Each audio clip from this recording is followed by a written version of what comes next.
Tadarus Ilmiah dari Study Entrepreneur. Puji syukur kehadirat Allah Subhanahu wa taala karena berkat limpahan rahmatnya kita dapat berkumpul dalam tadarus ilmiah sore hari ini dalam keadaan sehat walafiat. Kedua kalinya sholawat serta salam semoga tetap tercurahkan kepada junjungan kita Nabi besar Muhammad SAW, karena berkat beliaulah kita dibawa dari zaman kegelapan menuju zaman yang terang benderang, yakni Atinul Islam. Saya Indah Ratnasari selaku moderator yang akan memandu jalannya tadarus ilmiah Study Entrepreneur dengan tema memupuk jiwa kewirausahaan guna menciptakan peluang usaha di bulan suci Ramadan. Nah, acara yang pertama yaitu pembukaan, yang kedua adalah pembacaan singkat kurikulum vitae dari pemateri kita, dan yang acara ketiga adalah penyampaian materi, dan yang keempat adalah tanya jawab, dan yang terakhir adalah penutup. Menuju acara yang pertama, yakni pembukaan, mari kita buka acara pada sore hari ini dengan bacaan basmalah dengan harapan semoga apa yang kita dapatkan, ilmu yang diberikan oleh pemateri kita dapat bermanfaat. Bismillahirrahmanirrahim. Selanjutnya adalah pembacaan kurikulum vitae singkat dari pemateri kita yang sangat luar biasa. Beliau adalah Dr. Nikmatul Masroh, SHI MEI, lahir di Jember pada tanggal 22 September 1982. Beliau pernah menempuh pendidikan di IAIN Sunan Ampel pada tahun 2005 dan mendapatkan gelar SHI, dan juga di IAIN Sunan Ampel pada tahun 2007 dan mendapatkan gelar MEI, dan yang terakhir di Universitas Jember dengan mendapatkan gelar doktor. Nah, pengalaman dari beliau yaitu beliau pernah bekerja dan menjadi Kaprodi Ekonomi Syariah mulai dari tahun 2015 hingga tahun 2022, dan sekarang menjadi Ketua Jurusan Ekonomi Islam. Nah, berikut sudah ditampilkan beberapa kurikulum vitae dari pemateri kita. Nah, beliau sangat hebat, dia juga pengalaman di dalam penelitian, di dalam jurnal-jurnal juga sudah berpengalaman. Nah, mungkin cukup sekian pengenalan dari pemateri kita. Kita lanjut ke acara selanjutnya yaitu penyampaian materi kepada Ibu Dr. Nikmatul Masroh SHI MEI. Waktu dan tempat saya persilahkan. Baik, Assalamualaikum warahmatullahi wabarakatuh. Waalaikumsalam warahmatullahi wabarakatuh. Apakah suara saya terdengar secara jelas, nggih? Jelas, Bu. Jelas, Bu. Jelas, Bu. Bismillahirrahmanirrahim. Alhamdulillahirabbil alamin. Assalatu wassalamu ala asrofil anbiya'i wal mursalin sayyidina Muhammadin wa ala alihi wa sahbihi ajma'in, amma ba'du. Yang saya hormati Ketua UKPK UIN Khas Jember beserta jajaran pengurus yang hari ini luar biasa mengadakan tadarus ilmiah menjelang buka puasa. Yang saya hormati seluruh hadirin yang berbahagia, baik mahasiswa maupun yang bukan mahasiswa ya. Alhamdulillah tentu sangat bahagia sekali saya dan merasa berterima kasih sekali karena pada sore hari ini sudah dipercaya untuk menemani belajar. Sebenarnya bukan pemateri ya, tapi menemani belajar pada kegiatan tadarus ilmiah yang rutin dilakukan oleh UKPK UIN Khas Jember. Jujur teman-teman semua, saya panggil teman-teman karena insya Allah ini pada milenial semua ya, muda-muda semua nggih. Jujur teman-teman ya, pada sore hari ini saya kemudian dejavu ya, mengingat kembali siapa saya dulu pada waktu kuliah. Jadi kuliah dulu itu saya ingat sekali, saya salah satu penggerak di UKPI. Kalau di Surabaya itu bukan UKPK tapi UKPI. Unit Pengembangan Kegiatan Intelektual. Kalau kalian kan keilmuan ya. Nah, pada tahun 2003 kebetulan saya waktu itu menjadi koordinator divisi penerbitan. Ada tamu dari waktu itu dari Stain Jember, yaitu UKPK. Nah, di saat itulah saya sudah berkenalan dengan teman-teman UKPK. Itu waktu itu angkatannya Pak Nurudin kalau nggak salah. Pak Nurudin ya. Kalau nggak salah waktu itu yang studi banding ke kami di UKPI. Jadi waktu itu saya juga sama dengan kalian posisinya, sama-sama orang-orang mahasiswa-mahasiswa yang seneng lah belajar di UKPK ya, belajar menggali keintelektualan dan keilmuan. Dan tentu saja organisasi UKPK ini adalah garda terdepan dalam hal keilmuan tentunya di UINHAS Jember ya.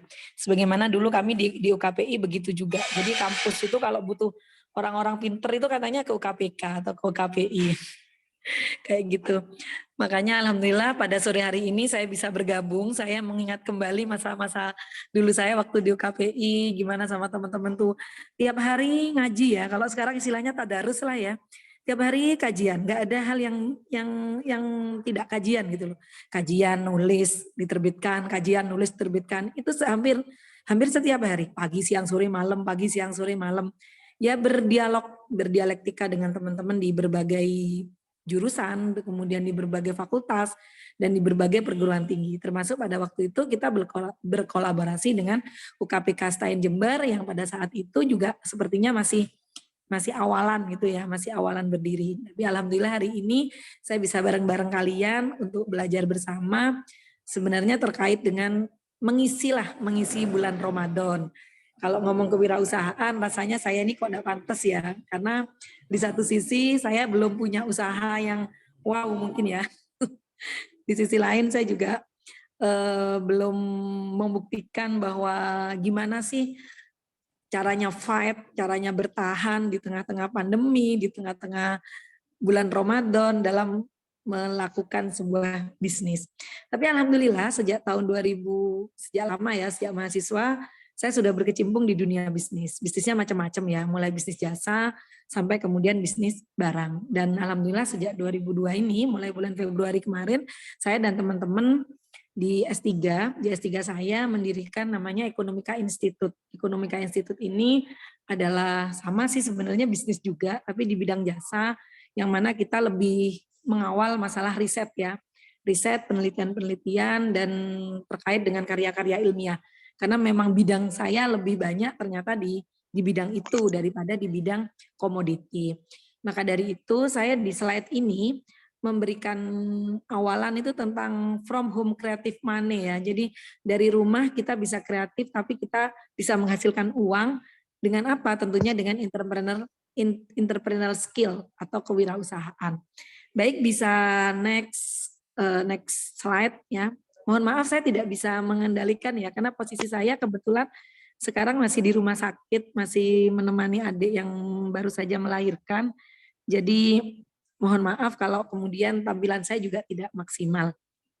Kemudian selanjutnya di bulan Ramadan ini tentu ya kita alhamdulillah diberikan umur oleh Allah ya sehingga bisa menikmati bulan Ramadan ini dari waktu ke waktu. Ya mungkin dari kalian umur 1 tahun, 2 tahun, 3 tahun, bahkan sekarang sekitar umur 17, 18 atau bahkan kalau saya sudah hampir 40 tahun ya menikmati yang indahnya bulan Ramadan. Dan jujur Indonesia ini memiliki kekhasan ya, memiliki kearifan lokal. Ini next Mbak slide-nya, memiliki kearifan lokal. Indonesia memiliki tradisi-tradisi yang tidak dimiliki oleh negara lain. Sehingga perlu kita tangkap, perlu kita capture di sini karena memang saya adalah orang ekonomi ya. Saya capture-nya, menangkapnya, memandangnya dari sisi ekonomi. Bahwa ternyata di bulan Ramadan ini there is a special behavior consumer ya. Ada perilaku konsumen khusus di Indonesia, khusus di bulan Ramadan. And hanya ada di bulan Ramadan dan itu hanya ada di bulan Ramadan. Kita bisa mengistilahkan dengan Ramadan lifestyle. Apa saja sih Bu Ramadan lifestyle-nya orang-orang Indonesia yang nanti bisa kita capture, kita tangkap sebagai peluang bisnis. Yang pertama, ibadah. Kalau ibadah ini pasti ya ketika bulan Ramadan, karena bulan Ramadan itu bulan penuh ampunan, bulan yang luar biasa, ketika kita minta, maka doa-doa kita dikabulkan oleh Allah, maka orang berbondong-bondong untuk beribadah. Baik itu di masjid, di musola, di rumah, tadarus, dan sebagainya.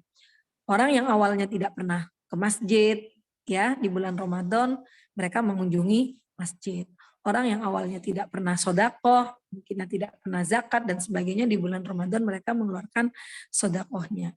Artinya di bulan Ramadan ini meningkatkan ibadah karena Ramadan adalah bulan yang mulia. Terjadi behaviornya, terjadi perilakunya adalah perilaku pada ibadah. Orang ke masjid. Meskipun uniknya ini yang saya temui di tempat saya, mungkin di tempat jenengan tidak. Uniknya masjid itu penuhnya di malam 1 sampai malam 7. Malam berikutnya yang penuh Roxy, Lipo. Begitu malam-malam seperti ini, 10 malam terakhir, ini alhamdulillah safnya, terutama emak-emak, ini tinggal satu saf atau bahkan separuh saf. Kemana yang lain? Halangan. Namanya juga emak-emak ya. Halangannya wallahu alam ya, atau bikin kue, atau lagi banyak orderan, atau lagi di Roxy atau di mana. Ini wallahu alam. Itu yang pertama. Kemudian yang kedua ya, membarengi ibadah itu ada kebiasaan berbelanja. Ya, ada kebiasaan berbelanja. Padahal secara ilmu ekonomi, orang berpuasa seharusnya pengeluarannya itu jauh lebih sedikit daripada orang yang tidak berpuasa. Karena makannya, pola makan itu kan dibatasi, hanya sahur sama buka puasa. Akan tetapi pada kenyataannya tidak. Hasil penelitian saya dan mungkin teman-teman yang lain dan mungkin nanti bisa disusulkan oleh penelitian-penelitian dari teman-teman. Penelitian saya pada beberapa rumah tangga pada bulan Ramadan itu justru mengalami peningkatan belanja. Gitu loh. Yang awalnya hanya makan tahu tempe saja, ini malah aneka lauk ya yang disajikan. Ada tahu, tempe, ayam, mie, sayur, sambal dan sebagainya ada di meja. Mudah-mudahan yang sudah masak tidak membayangkan. Nah, akhirnya ini ada motivasi untuk belanjanya jauh lebih banyak daripada bulan yang normal. Terutama juga belanja ini bukan hanya pada kebutuhan pokok saja, kebutuhan-kebutuhan lain seperti baju, karena semuanya memang harus memaknai baru, mungkin kembalinya ke sana ya, memaknai baru itu tidak bisa memang baru segalanya, cat rumah baru, kursi baru, baju baru, yang jelas jangan pasangan baru ya, bagi yang punya pasangan ya, jangan pasangan baru, bahaya ini. Kemudian ada lagi nih, yang biasanya anak milenial nih yang melakukan anak milenial nih, apa itu? Ngabuburit. Ya, ngabuburit tiap sore, menjelang buka puasa, seperti hari ini. Ngabuburitnya pun macam-macam. Dan jelas, ngabuburit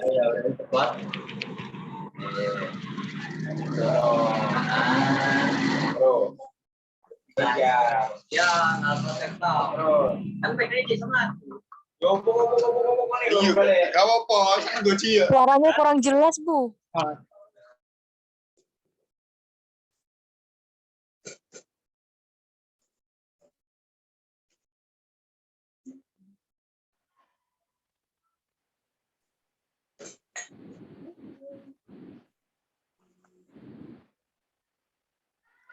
Maaf Bu, itu mic-nya ke unmute Bu. Ya, maaf. Saya lanjut nggih. Yang keempat adalah bisnis ya. Bisnis ini di bulan Ramadan banyak sekali kan, bisnis-bisnis baru yang bermunculan. Awalnya orang-orang tidak jualan es, sekarang jualan es. Awalnya tidak jualan baju, sekarang jualan baju. Sehingga di sini menangkap perilaku konsumen itu dengan peluang-peluang usaha. Inilah 4 hal yang ada di negara kita, yang membersamai Ramadan kita ya. Apalagi menjelang sekarang ini ada mudik sudah diperbolehkan ya, tentu peluang-peluang bisnis itu jauh lebih banyak, gitu ya, jauh lebih banyak. So next, what must we do? Apa yang harus kita lakukan? Apa yang harus kita lakukan menghadapi para perilaku konsumen yang saat ini cenderung hedonik ya, atau cenderung bahkan di masa Ramadan ini mereka cenderung menghabiskan pendapatannya atau menghabiskan uangnya untuk kebutuhan hari raya atau Idul Fitri. Coba next. Yang pertama ya, tentu kita harus melihat peluang sebagai awal dari bisnis. Pilihan, ini adalah pilihan kita. Kita menjadi menjadi orang yang menangkap itu sebagai peluang, atau kita menjadi hedonic consumer. Itu pilihan kita. Sebagai kaum milenial, kita memilih apakah kita menjadi orang yang memanfaatkan itu sebagai peluang atau sebagai wirausahawan, atau justru kita menjadi orang yang terjerumus malah ikut banyak berbelanja. Yang kedua, ya, kita satu tadi milenial, yang kedua kita adalah Muslim yang generation. Kita adalah pemuda Muslim. Pemuda Muslim ini apa yang harus kita lakukan menghadapi perilaku konsumen yang Ibu sampaikan tadi? Apakah kita akan berwirausaha atau juga kita terjebak pada israf dan tabdir? Yang jelas jawabannya adalah yang ketiga. Kita harus menjadi entrepreneur di sini. Kita harus memanfaatkan peluang-peluang itu sebagai pundi-pundi emas, sebagai koin-koin yang bisa menjadikan kesempatan itu menjadi uang yang nantinya uang ini bisa kita pergunakan untuk selanjutnya melakukan dakwah Islam. Selanjutnya untuk melakukan ibadah-ibadah yang lainnya, ibadah-ibadah sosial tentunya. Maka dari itu, menghadapi perilaku konsumen yang tadi Ibu sampaikan, sebagai Muslim, sebagai milenial, maka kita harus menjadi seorang entrepreneur. Kita harus menjadi seorang wirausahawan. Silakan selanjutnya adalah apa itu entrepreneur ya? Kita mencontoh ya. Kita mencontoh, kita mengikuti sunnah dari Rasulullah. Dan kita harus ingat teman-teman, Ramadan itu bukan bulan bisnis sebenarnya, ya. Ramadan bukan bulan bisnis. Tapi teman-teman lihat nggak? Lihat ekonomi pada masa Ramadan luar biasa kan? Ya, catatan laporan BPS dan sebagainya di bulan Ramadan ini ada kenaikan permintaan, ya, ada kenaikan permintaan. Ada kenaikan juga di sisi penawaran. Tetapi ingat, Ramadan itu bukan bulan bisnis, tapi bulan ibadah. Tapi bisnis itu adalah bagian dari ibadah. Why? Because we are Muslim, we are young generation of Muslim. Seperti contoh, sederhana ya, menyediakan takjil saja buat orang yang berbuka puasa. Satu sisi ini kan donasi, ya kan? Tetapi basisnya sama. Basisnya adalah bisnis. Ada orang yang mau berdonasi ke orang lain, dia membeli dari produsen, ini adalah sebuah lingkaran bisnis. Kalau sekarang ada istilah keren ya, yang hari ini kita kenal, ada namanya circular economy atau ekonomi sirkular. Tidak ada faktor pun yang tidak berguna. Jadi ada ekosistem yang terbentuk di situ. Muslim milenial, Anda, saya yakin memiliki cara tersendiri dalam melakukan bisnis dan ibadah. Saya melihat para pemuda-pemuda ini lebih kreatif dari kami yang sudah tidak muda lagi ya. Cara menjualnya, cara mempromot ya, cara packaging dan sebagainya. Tentu saja peluang di sini adalah Ramadan itu bulan penuh peluang untuk mendapatkan keberkahan dalam berbisnis. Jadi ingat, Ramadan bukan bulan bisnis, tetapi di bulan Ramadan penuh peluang untuk menciptakan bisnis-bisnis yang penuh dengan kebarokahan. Apa itu kebarokahan? Kebarokahan itu adalah sesuatu yang mendatangkan kemanfaatan, kebahagiaan, dan yang jelas diberikan pahala oleh Allah Subhanahu wa Ta'ala. Nah, ini semua teman-teman, kenapa kita kok harus berbisnis, kenapa kita kok harus berwirausaha, kenapa kita kok harus berikhtiar dalam hal kehidupan kita, ya. Di sini Rasulullah sudah memberikan contoh kepada kita semua. Siapa beliau Rasulullah pada masa kehidupannya? Pada masa beliau muda, beliau adalah seorang pengembala kambing. Artinya beliau sudah memulai kehidupan beliau dengan beternak. Ini adalah contoh wirausaha, ya kan? Rasulullah beternak. Kemudian Rasulullah berdagang, salah satunya membawa dagangan dari Siti Khadijah. Dan saat itulah pengenalan konsep musyarakah dalam Islam. Monggo silakan di next. Di sini kemudian kita meneladani Rasulullah, bahwa Rasulullah dalam kehidupannya, meskipun Rasulullah itu sudah ditanggung kehidupannya oleh Allah Subhanahu wa taala, tetapi Rasulullah tidak berpangku tangan. Beliau tetap melakukan yang namanya kasab, ya, beliau tetap melakukan yang namanya usaha, karena Islam menganjurkan umatnya untuk melakukan usaha. Nah, disinilah terbentuklah yang namanya konsep entrepreneurship, ya, atau konsep kewirausahaan. Konsep ini adalah konsep untuk mengelola bisnis dengan harapan ya pasti profit. Yang pertama, profit, dan tentu saja mengandung resiko, ya. Profit ini karena saya memberikan garis bawah, ya, bahwa Anda adalah millennial and Muslim young generation, ya. Profit entrepreneur dalam Islam itu bukan hanya duniawi profit saja, bukan hanya profit di dunia saja, tetapi juga profit di akhirat, atau yang kita kenal dengan konsep falah. Falah itu adalah keberuntungan, kebahagiaan, kesejahteraan, bukan hanya di dunia, tetapi juga di akhirat. Dan ingat teman-teman, posisi saat ini di era society 5.0, entrepreneurship memiliki pengaruh pada perekonomian sebuah negara. Karena semakin tinggi kreativitas masyarakatnya, ya, sumber daya masyarakatnya, maka pendapatan negara juga akan semakin naik. Ya, artinya indeks pembangunan manusia di suatu negara itu akan semakin tinggi. Karena saat ini teman-teman, ukuran pembangunan, ukuran kesuksesan negara itu sekarang bukan hanya dilihat dari PDRB-nya saja, tetapi juga dilihat dari bagaimana negara tersebut membangun atau mengembangkan creativity dari manusianya, seperti itu. Selanjutnya, nah ini bagi teman-teman yang tidak mau terikat, ya, tidak mau terikat dengan bos dan sebagainya, ini nih ada keuntungan menjadi seorang entrepreneur. Menjadi seorang entrepreneur itu, satu, kita bisa melakukan kontrol, ya, bagi usaha yang kita jalankan. Because we to be a boss, ya, we are boss. Kita jadi bos di situ, we are director di situ. Kita direktur, kita tidak diperintah-perintah dan sebagainya. Maka kita bebas melakukan kontrol. Yang kedua, fleksibel dan bebas.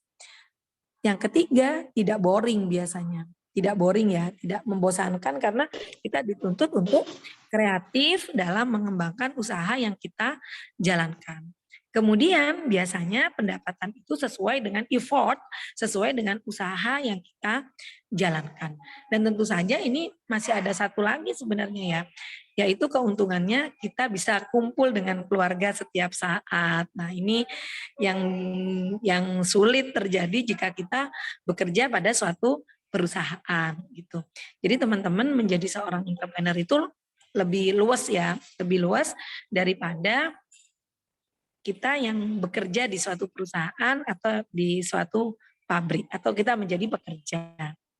Baik, selanjutnya.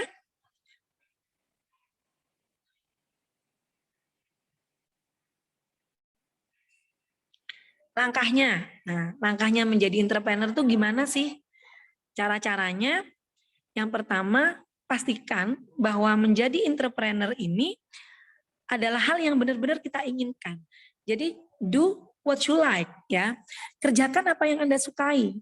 Anda memang betul-betul berniat, ya. Anda memang betul-betul menginginkan jadi entrepreneur ini, jadi wirausaha ini, Anda betul-betul memang menginginkan. Kemudian Anda menentukan jalan bisnisnya apa. Saya bidangnya apa. Kalau memang bidangnya suka masak di kuliner, berarti kan Anda harus bidangnya kuliner. Kalau memang Bu, saya sukanya di bidang jasa, misalnya suka desain logo, atau sukanya desain packaging, ya monggo, silakan didalami di situ. Gitu. Sehingga kumpulkan dan buat ide semenarik mungkin, sebeda mungkin, seunik mungkin, yang betul-betul tidak diperkirakan oleh orang lain. Anda pernah nggak misalnya punya saya kemarin yang mungkin ada yang pernah yang ikut ya webinar di FEBI. Jadi Prof. Radit itu menceritakan bahwa ada sekumpulan pemuda yang kemudian dia membeli makanan dari hotel, ya, membeli makanan dari hotel yang kemudian nanti didonasikan kepada orang-orang miskin. Ini kan juga sebenarnya perilaku wirausaha yang tidak kita pikirkan. Orang kan kita nggak pernah bayangkan ya bahwa kita di hotel itu ada makanan lebih yang kemudian bisa kita beli, kemudian bisa kita packaging dan kita bisa donasikan ke orang-orang miskin. Tapi ini yang berbasis donasi. Kalau misalnya berbasis usaha, misalnya sampah siapa yang pernah memikirkan sampah itu bisa menjadi uang? Saat ini marak ya di kesehatan lingkungan, untuk ekologi dan sebagainya, ada pendayagunaan sampah. Jadi sampai kemudian marak bank-bank sampah. Ini kan dalam rangka untuk menjadikan sampah itu menjadi uang. Bahkan kemarin saya pernah melakukan penelitian, itu Pampers, teman-teman ya. Pampers, Anda pasti jijik ya, wah Pampers habis dipakai dan sebagainya. Ternyata dengan program linkage ya, kerjasama. Jadi gini, perusahaan itu kerjasama dengan pemuda-pemuda. Jadi pemuda-pemuda ini yang mencari Pampers yang pernah dipakai oleh anak-anak bayi. Bayangkan teman-teman, yang dibeli itu Pampers yang pernah dipakai bayi. Artinya Pampers yang kotor, ini dibeli oleh si pemuda ini, kemudian dijual lagi ke pabriknya, sama pabriknya diproduksi lagi menjadi apa? Ada yang menjadi pupuk, ada yang menjadi vas bunga, ada yang menjadi apa lagi gitu kemarin itu. Pokoknya beberapa produk. Nah, saya belum berbicara kehalalan ya, kita tidak berbicara ke sana, tapi kita berbicara peluang bisnis di sini. Peluang bisnis. Artinya apa? Artinya ide itu harus menarik mungkin dan yang memang belum pernah dipikirkan oleh orang lain. Maka dari itu yang keempat adalah buat bisnis plan, ya. Buat bisnis plan. Bisnis plan-nya harus jelas. Kalau Anda sudah punya ide, Anda buat planningnya. Itu kelemahan kita, teman-teman. Itu kelemahan kita. Kita ini, saya yakin kok, saya lihat mahasiswa itu banyak yang kreatif, yang inovatif ya. Dosennya aja kalah menurut saya. Karena mungkin dosen itu lebih sibuk dengan urusan-urusan akademik, teknis, dan sebagainya. Sehingga mahasiswa ini lebih kreatif dalam mendesain produk. Jadi makanan aja. Contoh tahu saja. Tahu, nih, yang lagi jualan nih. Ada jihu, ada tahu kocek, ada tahu wale, ada tahu crispy, ada tahu jeletot, ada tahu apa. Banyak sekali. Ini atas kreativitas anak-anak muda sekarang saya lihat ya. Meskipun inspirasinya juga ada yang dari orang tua ya. Tetapi kenapa kemudian makanan-makanan itu hanya viral sesaat, seret, habis itu hilang, seret, gitu kan. Kenapa tidak bertahan seperti McD? Kenapa tidak bertahan seperti apa ya, es krim Walls, Campina dan sebagainya? Kenapa? Karena saya lihat rata-rata pemuda-pemuda ini tidak memiliki bisnis plan yang kuat, ya, tidak memiliki bisnis plan yang kuat dan biasanya sering mengabaikan biaya-biaya yang dikeluarkan. Wis pokok melaku wis, opo sing payu, apa yang laku itu dimakan, lupa, nggak diputar lagi jadi modal. Akhirnya modalnya habis, barangnya habis, yang terjadi adalah berhenti, gitu kan. Akhirnya mau cari modal hutang. Itu sering terjadi. Bu Nima juga hampir dulu pernah mengalami hal seperti itu. Tetapi alhamdulillah tidak sampai. Saya alhamdulillah tahun 2007 ya, sampai 2009 itu saya memiliki bisnis LBB ya, Lembaga Bimbingan Belajar. Alhamdulillah muridnya saat itu sudah mencapai 700-an. LBB Bimbingan Belajar bahasa Inggris dan pelajaran di Gresik ya, di Gresik. Jadi saya punya rumah saya manfaatkan untuk itu. Alhamdulillah waktu itu sudah dipercaya oleh beberapa DPR dan sebagainya. Tetapi terpaksa ditinggalkan karena diterima di Jember saat itu, sehingga tidak dilanjutkan karena ya itu tadi belum memahami model bisnis yang tepat ya, menurut saya sih begitu. Kemudian saya di Jember ini punya bisnis tas sama baju selama sekitar 3-5 tahun ya, bisnis tas sama baju. Tapi lagi-lagi, nah ini kegagalan bisnis plan kalau menurut Ibu ya. Lagi-lagi karena tidak punya teamwork dan tidak punya apa ya, menurut saya sih nggak punya bisnis plan yang kuat, akhirnya bisnis itu harus tertinggalkan hanya gara-gara saya dan suami harus terjebak pada persoalan birokrasi. Artinya kita menjabat di kampus kita masing-masing, akhirnya bisnisnya nggak jalan.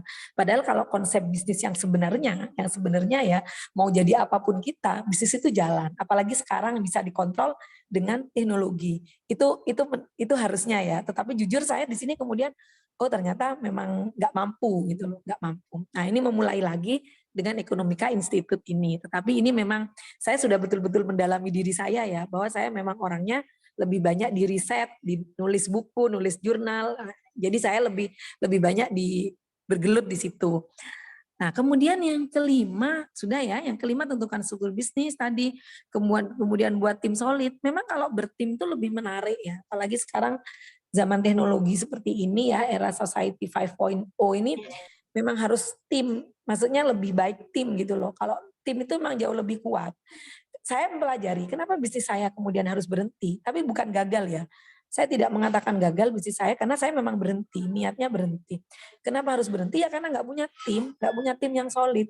Tidak membentuk jaringan bisnis seperti waralaba, seperti franchise. Kita harus banyak belajar juga ya dari Basmalah ini ya, Indomaret, Basmalah. Basmalah itu keren banget ya, keren banget menurut saya. Meskipun dia tidak punya basic entrepreneur yang muluk-muluk seperti kita, tapi toh franchise-nya jalan gitu kan, dan sekarang banyak ditiru oleh banyak pondok pesantren ya, dan sekarang Basmalah ini malah menguasai berbagai kota gitu. Dan ini keren dan bisa kita induksi, bisa kita ambil teori-teorinya. Kemudian yang ketujuh, tangani paperwork ya. Artinya paperwork itu apa? Kita sebagai orang Islam, kita harus telaten untuk menulis. Jangan sampai tidak menulis.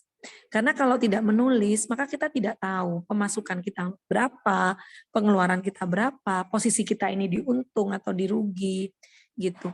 Saya membersamai bisnis ini sebenarnya sejak kecil ya, karena bapak saya adalah wirausaha memang ya. Saya dibesarkan dari seorang bapak yang memang bapak saya ini kekeh sekali dalam dunia bisnisnya. Sempat mengalami pasang surut, tapi bapak saya itu punya kelebihan, dan saat ini kelebihan bapak saya itu satu, di paperwork. Beliau tidak pernah tidak mencatat, sebisa-bisanya, sederhana saja, cuma laporan keuangan sederhana, debit kredit itu saja, dicatat semua. Di dunia pertanian pun, karena beliau juga petani, itu beliau juga mencatat. Itu yang saya pelajari betul ketika saya menjalani bisnis saya, itu betul yang saya jalani. Karena jangan sampai kita itu dalam bisnis itu kita jangan sampai tidak mencatat ya, karena Islam juga sudah mengajarkan ya, apalagi muamalahnya adalah muamalah non tunai. Nah, maka mencatat itu menjadi penting. Yang paling pokok dari ini semua adalah kita itu harus disiplin ya, disiplin. Seorang entrepreneur itu harus disiplin. Rata-rata entrepreneur yang sukses itu adalah entrepreneur yang disiplin. Dia mau berjuang keras gitu ya. Dia mau ulet dan tangguh. Nanti saya bahas di akhir.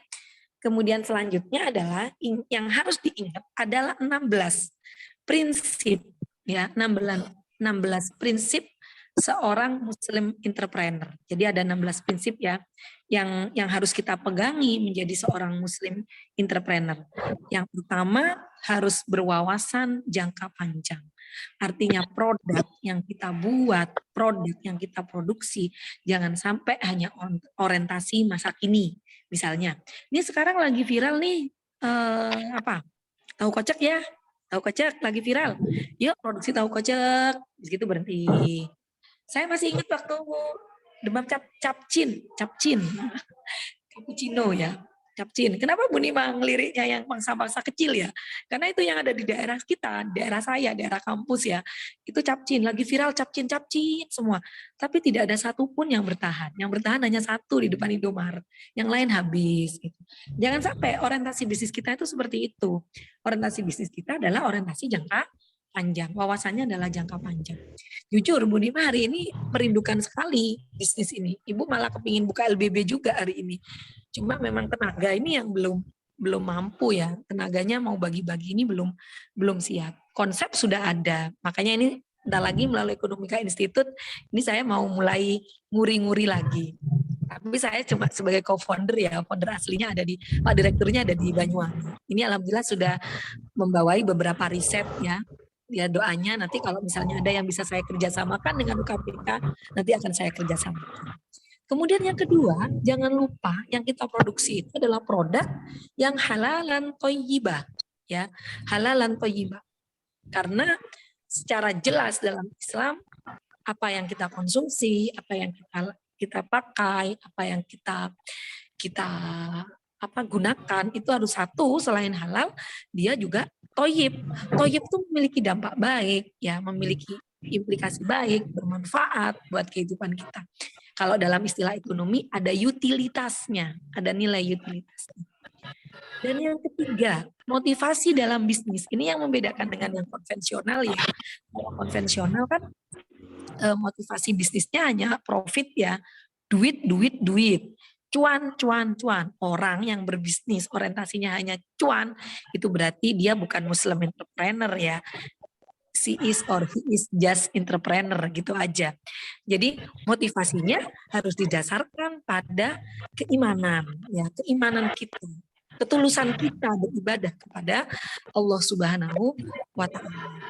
Kemudian yang keempat, ini tadi ya, menghasilkan outputnya. Produknya harus berasaskan manfaat dan maslahah. Jadi yang produknya jangan sampai yang tidak bermanfaat buat masyarakat. Ada bermanfaat Bu, tapi tidak maslahah misalnya, tidak baik dan sebagainya. Ini harus diabaikan. Jadi kita memang cari yang bermanfaat ya. Yang selanjutnya, monggo bisa di next. Optimalisasi skill dan kemampuan akal yang dimiliki. Artinya apa? Artinya dalam melakukan kegiatan kita, dalam melakukan usaha kita harus bersungguh-sungguh teman-teman. Jadi skill kita harus betul-betul kita keluarkan. Jangan sampai kita itu loyo gitu loh. Kena pandemi, aduh ada pandemi gimana ya loyo. Ada Ramadan, aduh gimana ya. Jadi jangan semangatnya pasang surut gitu loh. Kalau memang ya dalam bisnis itu kita mengenal ada produk life cycle ya, naik turunnya produk. Jadi ketika ada produk di bawah, kemudian di puncak itu kadang turun lagi. Nah ketika turun jangan sampai turunnya itu sampai di titik, segera bangkit lagi ke atas, cari motivasi lagi terus begitu ya. Makanya kita harus punya sikap yang optimis dan tidak boleh putus asa. Ya, kita harus punya sikap semangat, optimis.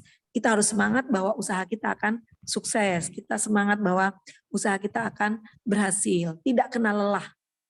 Artinya kita harus istiqomah. Selanjutnya adalah menepati janji dan kontrak. Sebagaimana yang diamanahkan oleh Rasulullah adalah sifat amanah. Jadi kalau Anda kepingin ya konsumen Anda loyal pada Anda kepingin orang-orang yang berbelanja kepada Anda kembali lagi pada Anda, maka Anda harus menepati janji, menepati kontrak, memenuhi takaran, tepat waktu, lugas, jujur, benar. Ini harus dipegangi. Karena konsumen itu tidak akan kembali lagi kalau Anda melakukan kecurangan. Apalagi sekarang ya, semua bisa diakses. Semua bisa diakses. Tolong bilang pada pelanggan-pelanggan Anda atau konsumen Anda, kalau produknya itu baik, ya dibilang baik. Kalau misalnya ada dampaknya, ya bilang ada dampaknya. Jadi diceritakan cacat-cacatnya dan kelebihan-kelebihannya. Tapi selama ini tidak. Yang diceritakan hanya kelebihannya saja, kekurangannya tidak. Sama kayak orang pacaran ya. Orang pacaran itu kan lebih-lebihnya doang ya. Lebih-lebihnya doang yang diceritakan, tetapi kurang-kurangnya tidak diceritakan. Begitu menikah, kecewa. Maka dari itu teman-teman gak usah pacaran ya. Baik, ini kok kemana-mana. Baik, selanjutnya bisa di next. Ada lagi berpegang teguh pada kedisiplinan ya. Disiplin, saya sampaikan tadi. Jadi wirausahawan muslim itu harus disiplin, jangan sampai gak disiplin. Ojo dok nyengen katanya orang Jawa itu. Ojo awan isu sore awan begini, isunya begini, sorenya begini, tidak konsisten, jangan. Kita harus disiplin. Kalau memang kita komitmen jualannya adalah jualan online, ya udah istiqomah posting ya, posting. Jangan pernah lelah untuk posting. Siapa tahu dari 1000 posting kita ada 500 yang nyantol. Dari 1000 posting kita ada 700 yang nyantol. Kalau masih 1-2 yang nyantol berarti harus lebih istiqomah lagi, harus lebih disiplin lagi, terus begitu. Dan dinamis. Dinamis itu apa? Kita harus juga tahu update zaman ya, update informasi hari ini. Jangan sampai kita itu sebagai wirausahawan, kita kemudian tidak update informasi. Kita jadul ya, masih dulu kita tidak ada WA, tidak ada media sosial, ya kan? Kita pakainya, jualannya pakai keliling gitu. Kita sekarang masih keliling aja mengandalkan itu. Ya nggak apa-apa, itu kearifan lokal atau misalnya itu ada nilai tersendiri, tetapi kita harus sudah ngikutin. Oh pakai teknologi, sekarang pakai TikTok, oke, IG, oke, Telegram, oke, semua media sosial kita pakai. Memuliakan prestasi dan produktivitas. Kita jangan pernah mau berhenti, terus bergerak, terus berkreasi, terus berproduktivitas. Ilmu harus tetap kita cari, meskipun misalnya produk Anda sudah laku keras di mana-mana. Ternyata ada inovasi-inovasi lagi, ya terus dikembangkan, terus update sehingga Anda terus laku gitu loh. Jangan pernah berhenti. Makanya di sini dalam Islam ya, dalam konsep produksi Islam, faktor produksi yang paling utama itu bukan modal, tetapi manusia. Ya, manusia adalah menjadi faktor produksi yang paling utama. Karena manusialah yang bisa menggerakkan seluruh faktor-faktor produksi yang ada di dunia ini. Kemudian mendorong ukhuwah antar sesama pelaku. Baik itu ukhuwah Islamiyah, ukhuwah basyariyah, maupun ukhuwah watoniyah. Yang selanjutnya ada juga prinsip menghormati hak milik individu. Jadi kita saling menghormati antar sesama pelaku bisnis. Kita menghormati kepemilikan yang dimiliki oleh konsumen dan kita menghormati kepemilikan yang ada di kolega-kolega kita.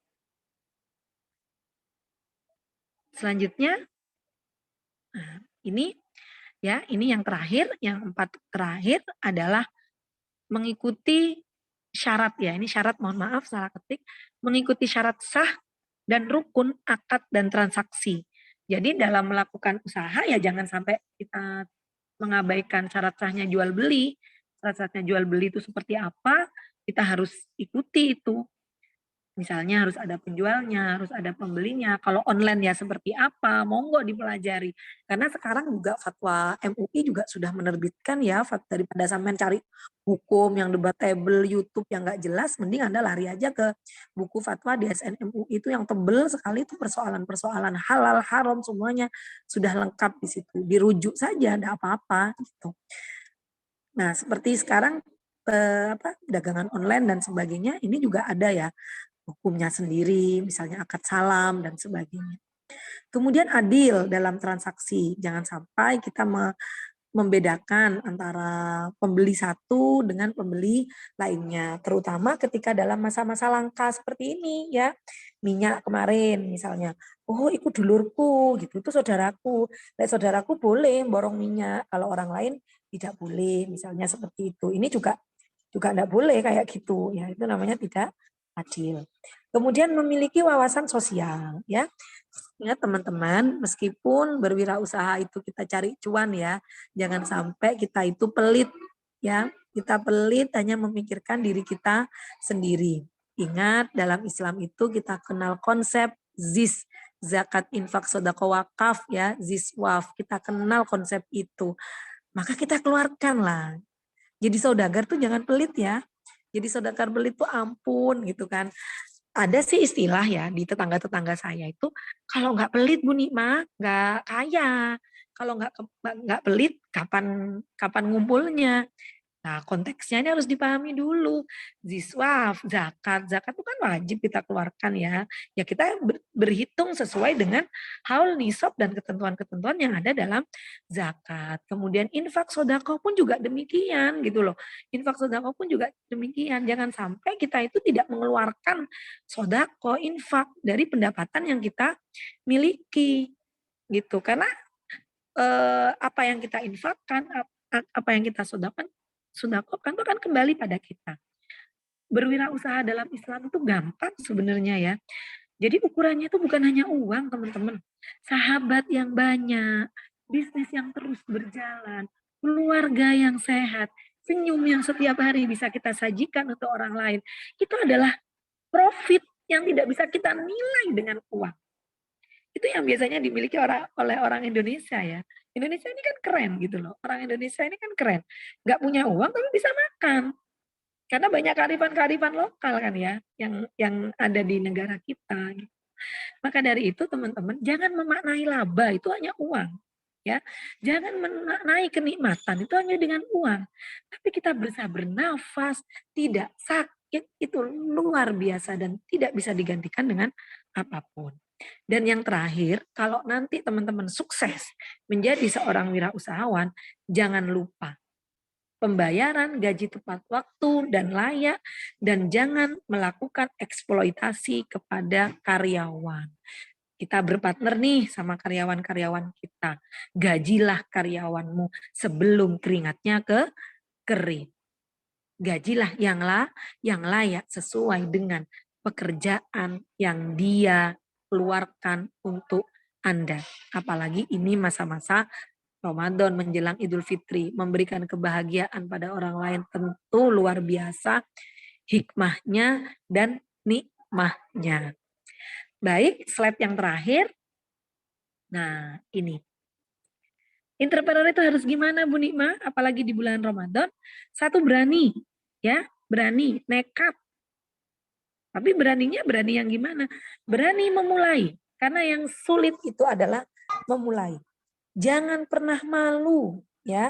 Jangan pernah malu bikin status, jangan pernah malu bikin update-update produk dagangan, jangan pernah malu diledek orang, jangan pernah malu dihina orang, karena orang-orang yang hari ini diledek nanti suatu hari dia yang akan ada di atas. Ya, berani. Tekad kuat, harus tekad kuat dan manusiawi. Manusiawi itu apa? Jadi hukum rimba di dalam bisnis itu jangan sampai berlaku pada diri Anda. Anda harus memperlakukan orang lain itu sebagai manusia. Jangan memperlakukan orang lain itu sebagai hewan. Berbisnis itu juga ada etikanya. Ada etika bisnis. Gitu ya, terutama tadi yang Ibu sampaikan, mengambil laba. Karena sekarang itu minyak lagi langka, ambil labanya setinggi-tingginya. Mumpung saya ada koneksi numpuk minyak, kita timbun minyak sebanyak-banyaknya. Itu namanya tidak manusiawi. Yang ketiga, saat ini yang harus dilakukan, karena ini adalah zaman digital, maka Anda adalah wajib branding. Branding itu apa? Branding itu menunjukkan ke orang lain bahwa Anda ini punya produk, bahwa Anda ini adalah, ini loh aku, orang yang jualan, misalnya ya, ini loh aku orang yang jualan baju online. Ini loh aku punya produk jihu. Ini loh aku orang punya produk somai. Karena menjelang maghrib ini biasanya tambah lapar ya. Ini loh aku. Nah, ini branding, membranding. Cara branding itu sekarang mudah sekali dan fasilitasnya juga sangat banyak. Sekarang ada, kalau Anda ingin buat flyer itu kan sudah banyak. Aplikasi-aplikasi kayak sekarang yang lagi ini Canva ya dan sebagainya.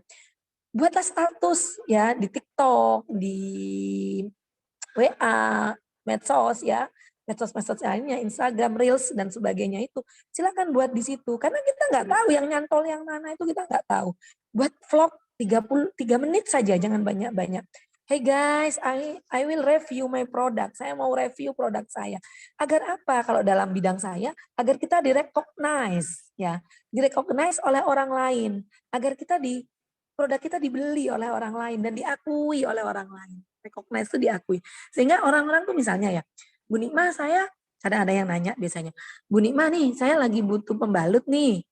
yang bagus, yang gini, beli di mana ya? Saya tinggal tunjukkan, ini loh ada, ini punya mahasiswa saya, gini. Saya bisa menceritakan.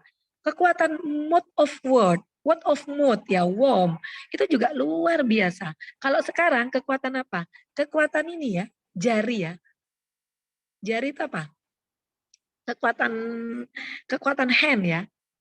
Ketik, itu bisa merekomendasi ke orang lain loh. Saya dulu punya LBB itu teman-teman, ceritanya itu ya tidak semanis ketika sudah punya murid 400-700 siswa ya. Murid saya pakai publikasi banner dan publikasi brosur. Murid saya yang nyantol just one, hanya satu saja murid saya. Awal saya launching itu hanya satu saja. Tetapi dapat 1 minggu, 2 minggu, alhamdulillah banyak. Karena dari branding satu, dan yang kedua dari mulut ke mulut. Asalkan kita menyajikan kualitas yang bagus. Ya, kalau kue rasanya enak, orang akan kembali lagi. Jadi ngambil laba itu nggak penting besar-besar. Yang penting orang tuh kembali lagi ke kita, itu loh. Dan penasaran dan kembali lagi. Dan yang terakhir, you must be inovatif. Ya, Anda harus inovatif, cerdas, dan selalu update. Ingat ya, selalu update. Because we are in society 5.0 ya. Era kita sudah era 5 ya, era 5.0. Yang hari ini tenaga manusia akan diganti dengan tenaga robotik. Di Jepang hari ini JNT itu sudah nggak laku. Yang laku itu drone. Di Indonesia kapan? Bisa saja besok, bisa saja tahun depan, ya kan? Karena kita nggak ada yang tahu. Pernah nggak membayangkan bisnis kurir itu? Orang ngantarkan makanan, orang ngantarkan bisnis Gojek lah ya, ojek yang selama ini hanya ada di Pengkolan, hari ini menjadi bisnis yang luar biasa. Yang orang tidak nyangka, malah pemuda-pemuda banyak yang terjun ke situ. Hanya mengandalkan gadget dan kendaraan. Gak ada yang menyangka kan? Makanan bisa diantar. Gak ada yang nyangka kita punya makanan di pelosok-pelosok sana, hari ini bisa dikenal dimanapun. Sambel yang awalnya tidak bisa di packaging, hari ini siapapun bisa merasakan sambel cumi, sambel ini. Gudeg yang dulu hanya bisa dibeli di Jogja, hari ini bisa dibeli dari Jember. Pai susu yang dulu hanya bisa dibeli di Bali, sekarang bisa datang sendiri ke tempat kita. Dunia begitu cepat. Kalau Anda tidak bisa mengikuti perubahan itu, maka kita akan ketinggalan. Maka dari itu teman-teman, mari bersama-sama kita isi Ramadan kita yang berkah ini, apalagi di last minute Ramadan ini, dengan hal-hal yang positif. Sekian dari saya di materi ini. Terima kasih banyak atas perhatiannya. Wassalamualaikum warahmatullahi wabarakatuh. Waalaikumsalam warahmatullahi wabarakatuh. Terima kasih kepada Ibu Nima sudah menyampaikan materi yang sangat menarik mengenai bagaimana sih kita menanggapi perilaku-perilaku konsumen atau juga mengenai prinsip-prinsip yang harus dijalankan oleh entrepreneurship ketika bulan suci Ramadan ini tiba. Selanjutnya kita beri pertanyaan ya Bu ya. Nah, ini pertanyaannya saya buka 3 pertanyaan dan 2 feedback. Yang bisa raise hand atau Mbak Indah suaranya ke mute dan agak kecil ya di Ibu ya.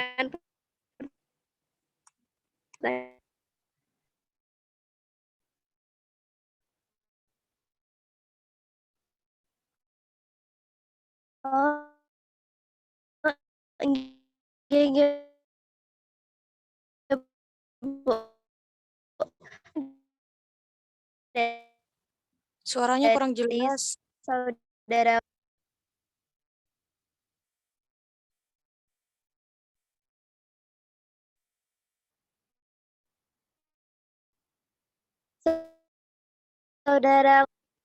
kalau tidak saya lanjut ke Sumairo terlebih dahulu. Monggo. Ya, terima kasih. Saya mau bertanya, Ibu Nikmah, jika dilihat dari kacamata generasi milenial, bagaimana sih kita mengambil peluang untuk bisnis apalagi di bulan Ramadan? Dan kebanyakan orang itu kan hampir semuanya jual takjil, jual makanan buka puasa, ya karena mungkin faktornya orang-orang ya keluar rumah kalau nggak sore ya malam. Nah, ketika semuanya jualannya hal yang serupa, itu bagaimana kita cari celahnya gitu. Apalagi tadi sempat disinggung dalam berbisnis melakukan apa yang kita suka. Nah, ketika kita melakukan hal yang disuka, tapi pangsa pasarnya itu minim, atau justru tidak ada yang tertarik bahkan. Nah, itu cara menghadapinya seperti apa, Bu? Terima kasih. Baik, terima kasih kepada Mbak Gis. Mungkin bisa langsung ditanggapi, Bu Nikmah. Oke, menarik sekali ya Mbak Bulgis ya. Terima kasih atas pertanyaannya. Ya, itu memang tantangan yang luar biasa ya Mbak ya. Kita suka, tapi orang lain belum tentu suka. Maka kita pertama memang yang harus kita lakukan di set pasar dulu ya. Kita gimana? Sampean buat aja dulu, buat aja produk sampean dulu. Sampean lempar ke pasar. Reaksinya seperti apa? Ada reaksi enggak? Setelah nggak ada reaksi sama sekali misalnya, melakukan produk review. Produknya direview dulu. Apa? Di pasar yang ada apa, kita menawarkan apa. Misalnya kalau sekarang ini nih lagi banyak yang jualan takjil nih Bu. Saya ini sukanya buat pisang goreng, tapi pisang goreng ini kok sudah banyak ya. Mungkin nanti kita terus evaluasi. Evaluasinya bisa kita dengan cara selain produknya yang kita terus perbaiki, yang selanjutnya adalah cara pemasarannya. Cara pemasarannya harus menarik, ya, semenarik mungkin. Misalnya, sampean melakukan diskon-diskon tuh bisa, ya, melakukan diskon-diskon. Tapi jangan sampai rugi ya. Kalau sampai rugi nanti di demo kata Bu Nima diskon-diskon. Pakai diskon-diskon misalnya. Atau misalnya kalau sekarang sama tentukan juga pangsa pasar. Pangsa pasarnya siapa dulu? Anak mudakah, orang tuakah, atau siapa? Itu penting juga loh. Itu penting juga. Ya. Jangan sampai sampean jualan pisang goreng yang tanpa susu, tanpa topping ya, jualannya di depan sekolahan. Dijamin nggak laku. Ya. Kalau anak-anak itu kan sukanya topping-topping ya, topping rasa ini, rasa itu dan sebagainya. Bentuk itu juga berpengaruh ya. Bentuk juga berpengaruh. Nah, meskipun produk kita saat ini tidak diminati, kita tidak tahu loh Mbak, 5 tahun yang akan datang, 3 tahun yang akan datang, 2 tahun yang akan datang. Maka dari itu Mbak Agis butuh istiqomah saja. Hari ini mungkin saya nggak laku, tapi belum tentu besok, belum tentu lagi besoknya. Maka dari itu satu, produk review harus selalu dilakukan. Yang kedua, selalu melakukan perbaikan dan inovasi. Mintalah masukan kepada orang-orang terdekat. Dan kalau bisa, mintalah masukan kepada para ahli. Ya, ahli maksudnya ahli di bidang itu. Kalau perpisang gorengan, ya sama tanya kepada orang yang memang dia pinter di bidang pisang goreng. Misalnya per cilok ya, Anda silakan konsultasi di orang-orang yang pinter jual cilok. Coba cilok itu kan menurut Anda koyoke ndek dindi payu, koyoke ya. Ya belum tentu. Begitu cilok itu jualan di dekatnya orang tua, kumpulan jamaah haji orang tua, ya ora payu, Mbak. Payune yo mek titik siji loro. Tapi begitu dia di sekolahan, di kampus, sak gerobak habis. Karena memang pangsa pasarnya. Pangsa pasar itu penting loh ya dipelajari. Pangsa pasar itu penting dipelajari. Jadi awal Mbak Agis mau menentukan aku mau jualan ini. Aku sukanya ini misalnya. Aku mau bikin takjil ini. Ini harus dipelajari dulu. Oh, pangsa pasarnya siapa? Emak-emak kah? Kalau emak-emak jelas ini. Dipelajari itu. Bapak-bapak kah? Anak-anak kah? Generasi milenial kah atau siapa? Itu harus dipelajari dulu pangsa pasarnya. Kalau produk sudah jalan, Mbak, 1 bulan, 2 bulan, laku 1, 2, 3, atau laku gitu meskipun tidak sesuai dengan ekspektasi, lakukan produk review, perbaikan dan sebagainya. Dan jangan lupa di zaman now yang Ibu sampaikan tadi, promosi ya, promosi. Brandingnya itu harus terus jalan, pendekatannya harus terus jalan gitu. Ya promosi via media sosial, promosi ke orang-orang terdekat, dari mulut ke mulut, mungkin ada testimoni dan sebagainya. Di Febi saya lihat banyak itu teman-teman yang awalnya emang dari nol, kemudian sekarang alhamdulillah kayak saya sebenarnya ada sih mahasiswa ya yang sekarang sudah jualan juga di Lipo dan sebagainya. Itu ya saya yakin jatuh bangun. Dan ingat teman-teman, orang mencapai puncak itu tidak ada yang instan ya.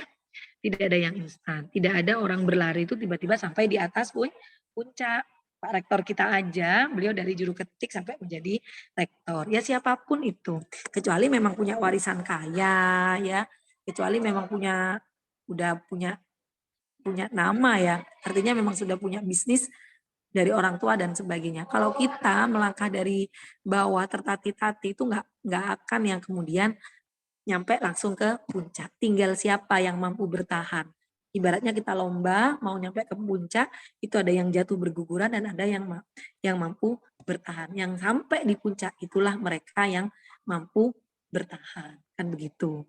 Gitu nggak Mbak Agis? Semoga bisa memuaskan atau menjawab ya tadi.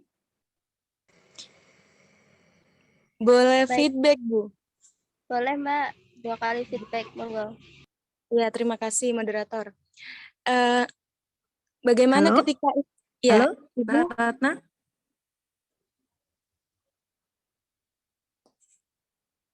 Nggih, Bu. Nggih. Pripun? Gimana Mbak Agis? Mungkin ada tanggapan? Nggak ada suaranya ada, ya Mbak Bu. Ratna ya? Ada, Bu. Halo, Bu Nikmah? Monggo Mbak Agis, monggo. Oke. Bagaimana Bu ketika kita sudah uji coba untuk terjun ke Halo, lapangan? apakah suara saya terdengar?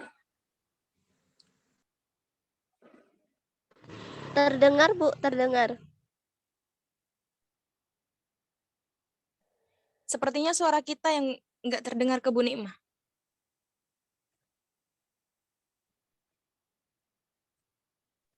Bu Nikmah, bagaimana bisa terdengar suaranya saya? Halo? Terdengar ya, Bu?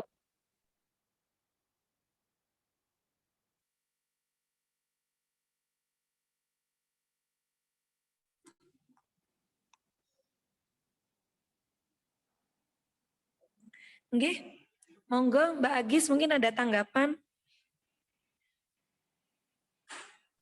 Ada Bu, ada. Nggih, silakan.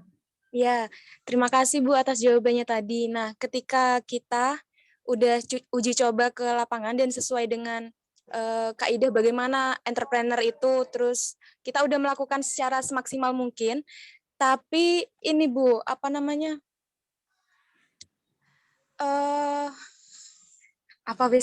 Ketika kita sudah coba, tapi itu apa ya, tidak balik modal gitu Bu, atau bahkan mengalami kerugian. Nah, itu kita mengidentifikasinya, oh ini harus ganti konsep nih, oh ini apa namanya, harus terus coba terus gitu Bu. Itu cara mengetahui seperti itu gimana? Takutnya kalau udah nyoba terus-terusan, udah bertahan istiqomah sampai berbulan-bulan, tetap saja rugi dan akhirnya bangkrut gitu. Terima kasih Bu. Nah, makanya nggak boleh pesimis ya. Nggak boleh pesimis, harus optimis. Harus dicoba terus sampai kemudian berhasil. Makanya tadi itu dengan adanya produk review dan sebagainya, itu saya yakin pasti akan berubah. Karena nggak mungkin tidak akan berubah. Kalau kemudian kendalanya Bu di modal gitu, lama-lama modal kita habis. Maka memang seorang entrepreneur itu kan harus agak gila ya. Maksudnya agak gila itu nekat itu tadi. Kadang kita modal awal itu memang nggak dapat apa-apa rasanya secara cuan itu kayak nggak dapat apa-apa.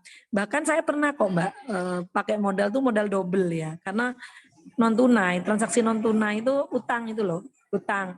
Kalau hutang itu kan kalau nggak didobeli nanti kita bakal nggak balik itu. Bentar ya.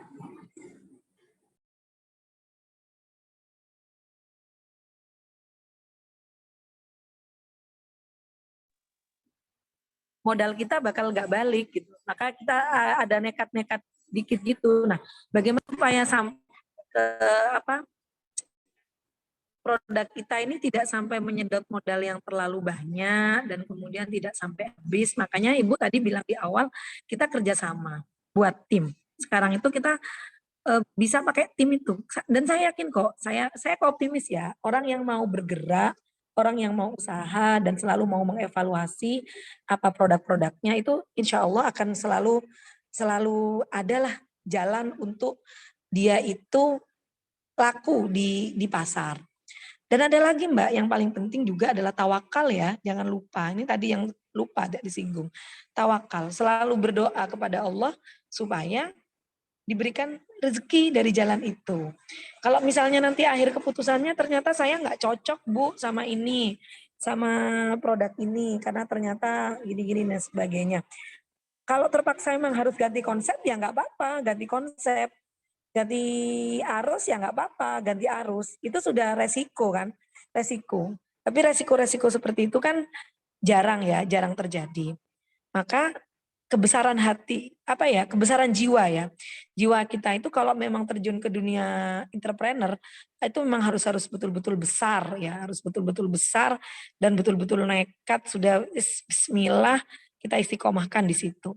Dan seperti katanya Jean Baptiste ya yang mengatakan bahwa every supply itu pasti create demand. Setiap penawaran itu pasti menciptakan permintaannya sendiri. Itu katanya Say. Tapi hari ini teori itu tidak selamanya benar. Kita selain supply itu create demand, sekarang demand itu juga create supply. Artinya konsumen, apa yang menjadi kriteria konsumen itu harus menjadi perhatian kita. Bentar ya.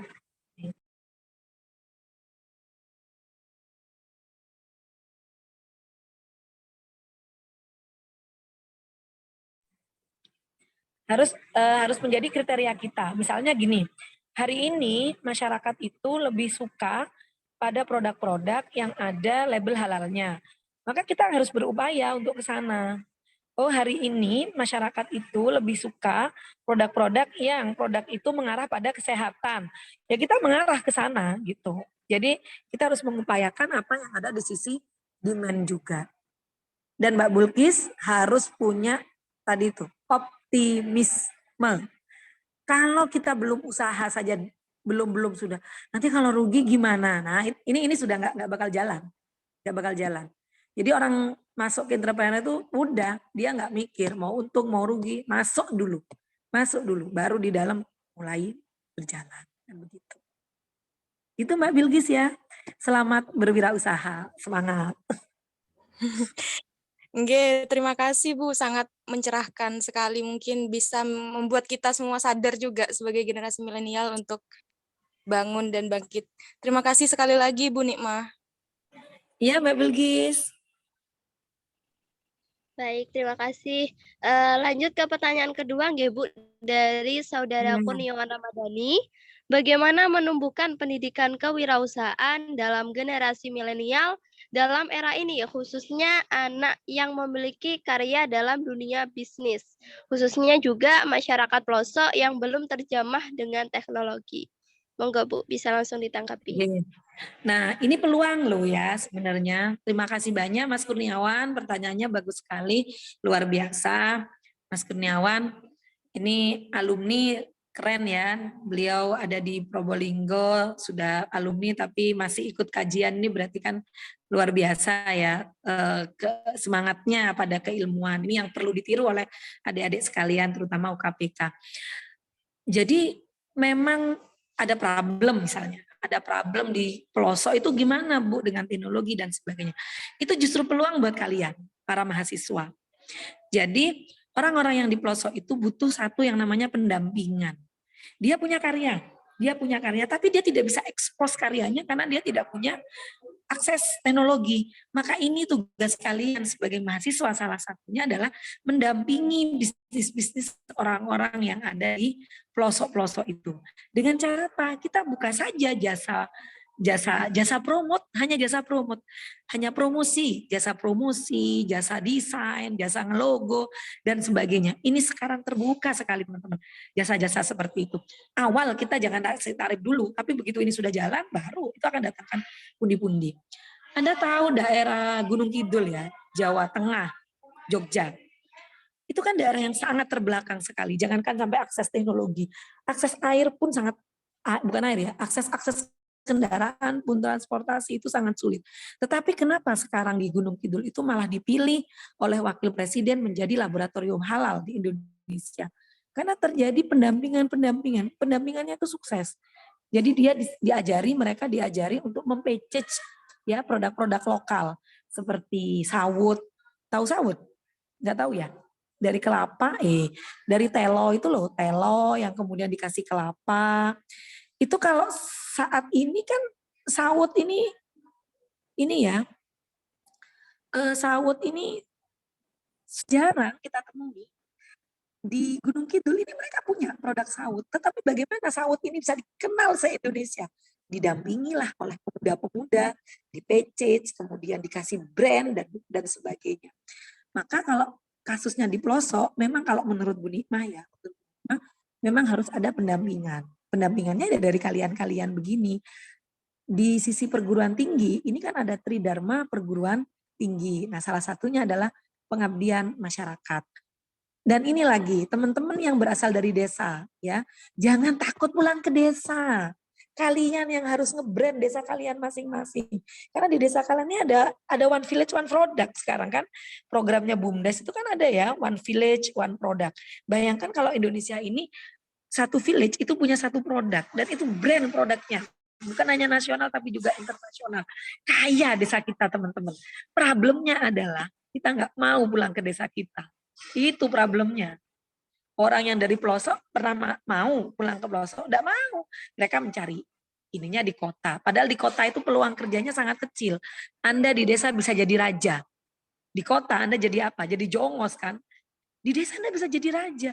Anak-anak lulusan S1 bisa sangat mulia sekali di desa. Tapi tentu saja dengan inovasi-inovasi. Apa potensi yang ada di desanya itu dikembangkan. Kebetulan saya di kampung saya itu punya ini, Mbak, binaan tempe. Tempe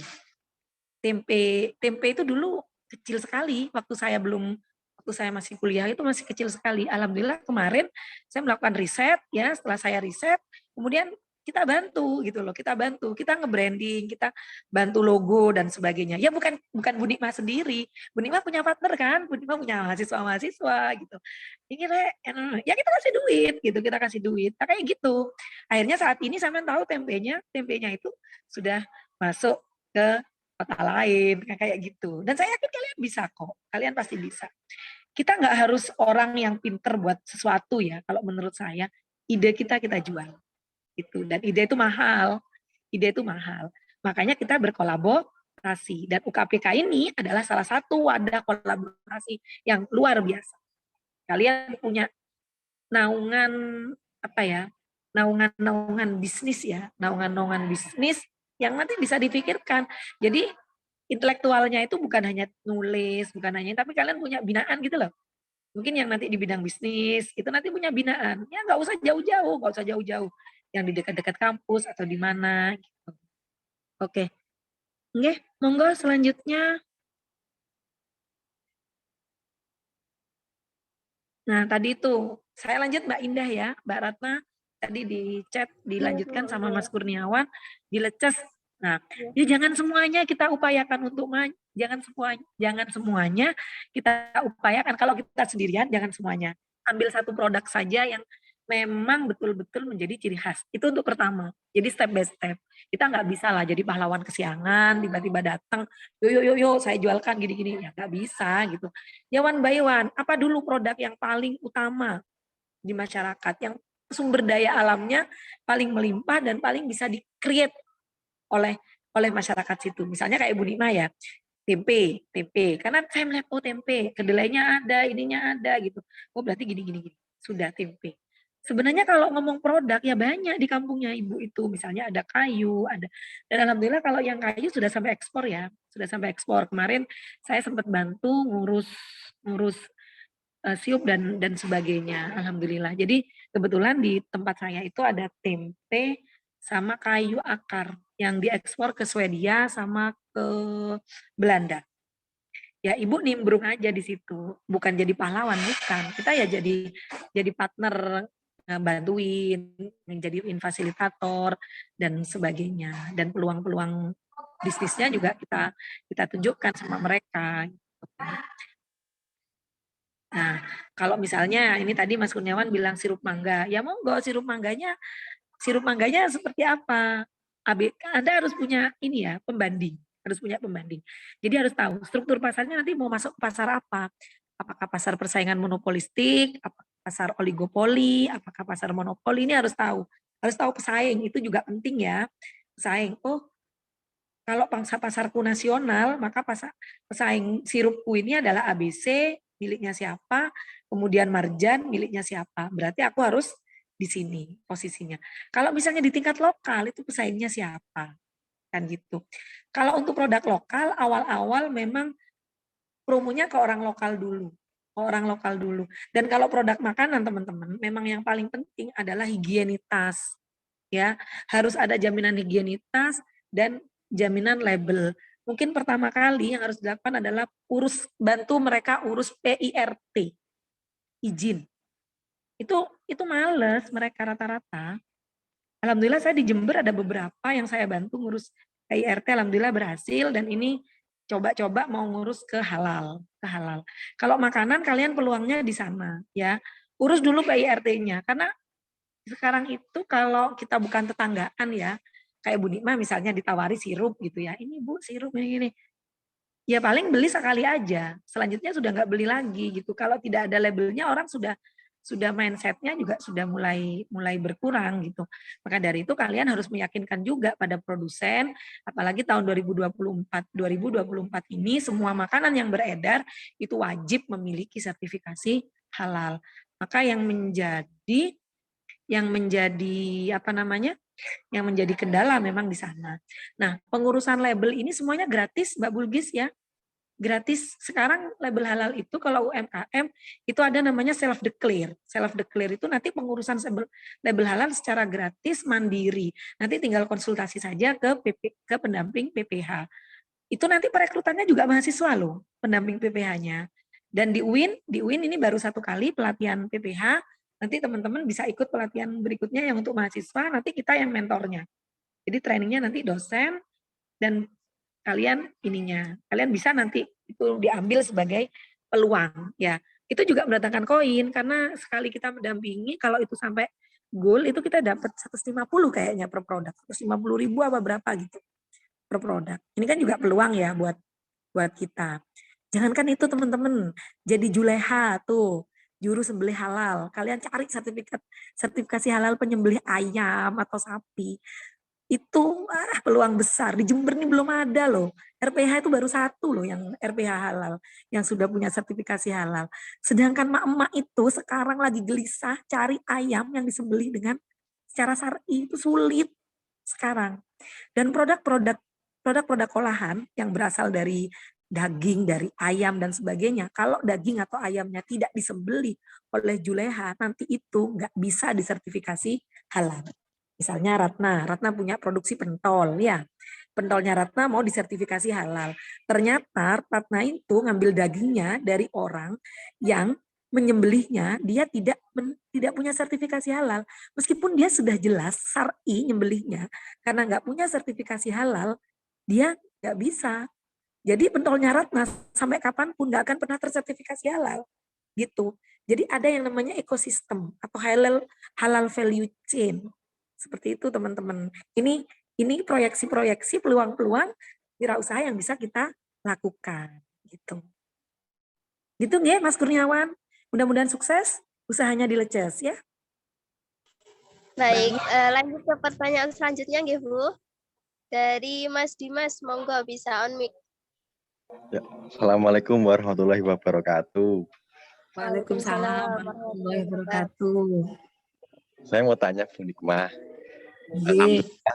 Alhamdulillah dari penjelasan Bu Nikmah hari tadi tentang berwirausaha saya dapat memahami dan saya sangka saya memiliki jiwa tersebut. Nah, terus saya dalami materi itu. Oh iya, kalau secara teknis pokoknya intinya 1, istiqomah. Nah, yang kedua, saya bertanya, ketika usaha kita sudah berjalan, sudah besar, dan saya kemarin itu sudah sempat tanya kepada kerabat saya, kalau usaha kita sudah besar itu nanti kita akan dicari oleh orang-orang, bahkan kita mau demi dana sekian untuk membesarkan usaha kita. Misalkan, apakah itu benar seperti itu, Bu? Nah, dan yang kedua, tentang berkelanjutan usaha ini, ketika kita entah itu masih kecil atau sudah besar, kita itu apakah dikenakan pajak PPH atau ya pajak PPH itu, Bu? Atau sudah resmi membuat SIUP? Seperti itu, Bu. Terima kasih. Langsung saya jawab ya Mbak Ratna. Ya, Bu, monggo. Oke. Jadi apakah saya jawab yang nomor ya dari pertama ya. Kalau usaha kita sudah besar, nanti kita dapat banyak dana gitu ya, Mas ya, Mas ya. Iya, Bu. Iya, Bu. Ya, banyak bantuan. Benar, sebenarnya benar. Peluang itu banyak ya, asalkan kita bisa menggunakan dan kita bisa mencari. Karena sekarang pemerintah itu melalui ada departemen KUR itu ya, yang ada itu Mas, ada itu memang tiap tahun mengucurkan dana untuk komunitas-komunitas pengusaha kecil. Dan itu syaratnya memang harus punya usaha. Bukan utang, bukan. Tapi memang bantuan banyak. Dan kalau di mahasiswa, ini yang sedang kita garap di FEBI ya, yaitu Pusat Inkubasi Bisnis Mahasiswa, itu kemarin sebenarnya ada kucuran dana 300 juta. Tapi syaratnya memang harus ada bisnis-bisnis yang dilakukan oleh mahasiswa. Jadi memang benar, kalau kita sudah jalan, itu memang kita mudah mencari peluang-peluang bantuan dana ya, yang memang khusus untuk pengembangan bisnis. Karena di Indonesia ini sekarang memang Pak Presidennya lagi getol untuk membangkitkan ekonomi kerakyatan yang ada di masyarakat. Nah, kalau itu tidak dibantu, tidak didukung dari dana-dana pemerintah, ini kan juga tidak akan mungkin bisa berkembang dengan cepat kan. Nah, maka dari itu banyak sekali dana bantuan. Nah, kalau misalnya bukan bantuan tapi hutang ya, itu juga di bank sangat murah. KUR itu adalah dana KUR ya, kredit usaha kecil itu memang usaha yang kredit yang paling murah yang dikucurkan oleh pemerintah dibanding kredit-kredit yang lain. Ya, itu kalau terpaksa hutang. Tapi kalau menurut Ibu ya, kalau tidak amat sangat terpaksa sekali usaha itu jangan dimodali dengan hutang. Modalilah dengan kantong sendiri ya. Kalau dapat bantuan, alhamdulillah. Karena itu pasti kompetisi, ada hibah-hibah seperti itu. Ya sama dengan di riset. Saya kan riset ya, saya geraknya di riset. Riset itu kalau 1, 2, 3 kali ya pakai biaya sendiri Mas. Tapi begitu sudah 3, 4, terus apalagi risetnya bagus, itu diminta sama orang-orang, sama lembaga-lembaga itu. Bahkan sama lembaga luar negeri. Ya, sama lembaga luar negeri. Dan ini tentu atas kepiawaian kita juga dalam mencari kerjasama. Seperti itu Mas Jamas. Makanya saya dari awal ngomong, kalau bikin usaha, carilah partner yang banyak. Jangan cari musuh gitu loh. Pesaing sehat. Pesaing tapi kita jadikan guru. Itu terus kita kembangkan. Kalau mengenai pajak, setahu Ibu, pajak itu dikenakan ketika kita sudah memiliki izin, SIUP, TDP, dan sebagainya. Nah, ini yang kemudian menjadi salah sangka di kalangan pengusaha-pengusaha kita. Jadi orang-orang males ngurusi izin-izin itu karena, halo Bu, lewis untuk izin, engkau malah bayar pajak dan sebagainya gitu. Padahal pajaknya juga nggak besar-besar banget sih kalau menurut Ibu sih ya. Ya sesuai lah dengan ini gitu. Dengan apa yang kita dapatkan gitu. Tapi memang gini teman-teman, pajak itu memang mengganggunya di biaya produksi. Kalau dalam analisis mikro ya, karena saya di mikro, jadi analisis mikro memang pajak ini kemudian mempengaruhi pada fixed cost-nya kita, sehingga ini memperbanyak biaya gitu, masuk ke biaya itu. Beda sama zakat. Kalau zakat kan setelah dipotong pajak dan sebagainya baru kita keluarkan zakatnya gitu. Tapi yakin saja sudah dengan patuh pada pemerintah, insya Allah rezeki kita, bisnis kita akan barokah, kan gitu. Kan yang dicari keberkahannya kan. Kita buat apa usaha banyak, uang banyak, tapi mari ngono setruk kan ya wis gak barokah. Gitu ya Mas Jamas. Mungkin nanti bisa lah teman-teman testimoni-testimoni ya yang punya usaha-usaha. Karena usaha ini kalau nggak pengalaman kita nggak bisa ngomong gitu loh. Ya kan? Usaha itu kan bukan hanya teori, tapi memang kita masuk gitu, kita jadi pelaku. Itu mungkin teman-teman juga nanti bisa sharing dengan teman-teman yang ada di HIPMI, teman-teman yang ada di industri-industri kreatif ya. Monggo nanti kalau misalnya butuh channel-channel itu, saya siap membantu. Oke? Baik, terima kasih Bu. Mungkin dari Mas Jamas ada feedback? Cukup paham. Terima kasih Bu. Baik, terima kasih. Alhamdulillah, terima kasih Bu.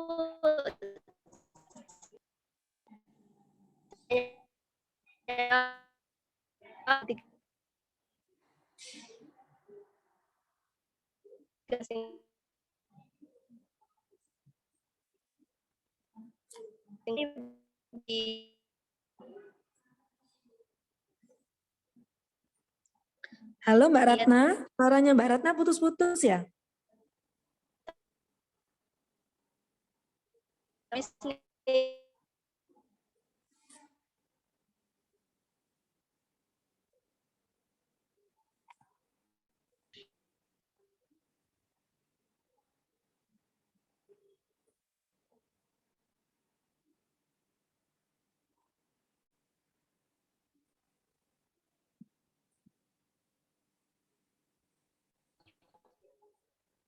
Halo Mbak Ratna.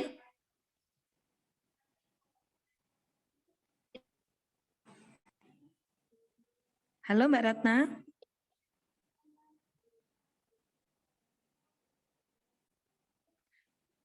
Sudah closing statement ya?